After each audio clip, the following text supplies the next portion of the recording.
5 seconds. Honorable members, my government believes that building modern infrastructure will serve as a strong foundation for a new and Atmanirbhar Bharat. Rapid execution of major infrastructure projects and their completion, even during the coronavirus pandemic, demonstrates our resolve, be it the submarine optical fiber cable from Chennai to Port Blair, the Atal Tunnel, or the Char Dham Road project. Our country has been forging ahead with developmental work. A few days back, sections of the eastern and western dedicated freight corridors have been dedicated to the nation. Along with promoting industrialization in eastern India, this freight corridor will also reduce unnecessary delays during transit.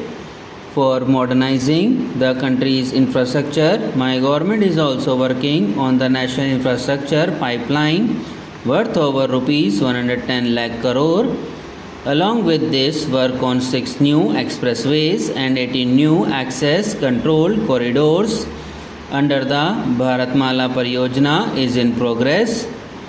Be it the RO-PAX ferry service between Hazira and Ghoga in Gujarat or the seaplane service between Kewadia and Sabarmati river front, these are lending a new dimension to water transport in India, embodying the pride of having the world's tallest statue of Sardar Patel. Kewadia is now connected with direct trains from many cities of the country. To transform the country into a gas-based economy, work on gas connectivity is being expedited. A few days back, Kochi-Mangaluru gas pipeline has been dedicated to the nation. The construction of Dhobi-Durgapur gas pipeline is boosting the surge of Urj Ganga. This pipeline will go up to West Bengal and will make gas available to various industries, especially the fertilizer plants of eastern India. Similarly, work on the Tuticorin-Ramanathapuram gas pipeline that provides gas connectivity to fertilizer plants and other industrial units in Tamil Nadu is progressing at a fast pace. My government considers urban development as an opportunity, and that is why massive investment is being made in urban infrastructure. More than 1 crore houses had been sanctioned for the poor in cities, of which about 40 lakh houses have already been constructed. A few days back, work on construction of houses based on modern technology has also been started in 6 cities of the country. A scheme has also been initiated for providing better and affordable rental housing facilities for the laborers working in cities. This shall make people not to migrate suddenly. Honorable members, urban infrastructure linked to connectivity is also a priority for the government. Today, metro rail service has been rolled out in 27 cities. Only a few days back, driverless metro train was also operationalized on one of the routes of Delhi Metro. Public transport system in cities is being improved by building regional rapid transit system. Expansion of common mobility card will facilitate travel in various cities across the country. My government is fully committed to the overall and balanced development of Eastern India.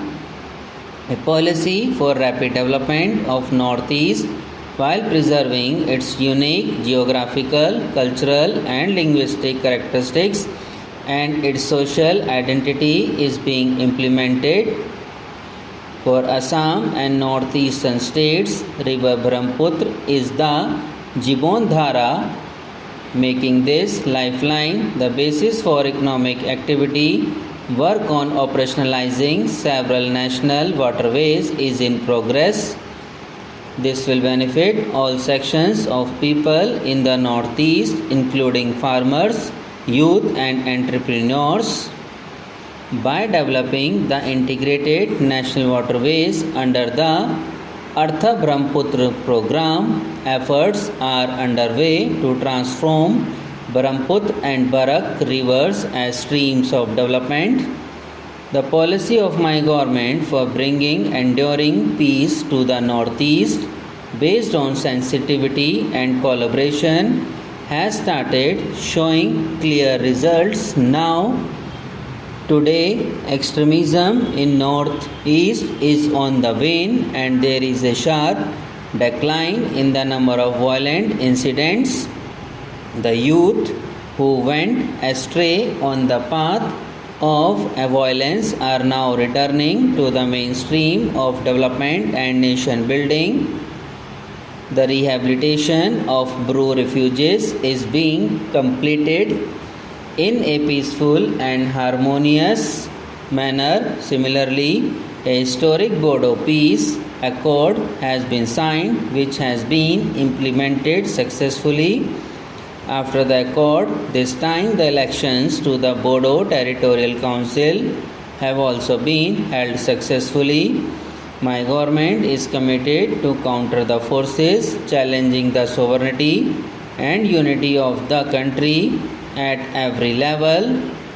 While on the one hand development is being promoted in violence affected areas, on the other hand firm action is being taken against the forces inciting violence. As a result of this, the number of Naxal violence related incidents have declined and the Naxal affected area is shrinking. The development oriented policy of my government has also received wholehearted support from the people of Jammu and Kashmir. Only a few weeks back, elections to district councils in Jammu and Kashmir were held successfully for the first time after independence. Large scale participation of voters has shown that Jammu and Kashmir is forging ahead towards a new democratic future at a rapid pace. Grant of new entitlements have empowered the people of the region after the implementation of Ayushman Bharat health scheme. Large scale participation of voters has shown that Jammu and Kashmir is forging ahead towards a new democratic future at a rapid pace. Grant of new entitlements have empowered the people of the region after the implementation of Ayushman Bharat health scheme. Subscribe now and press the bell icon. Never miss an update.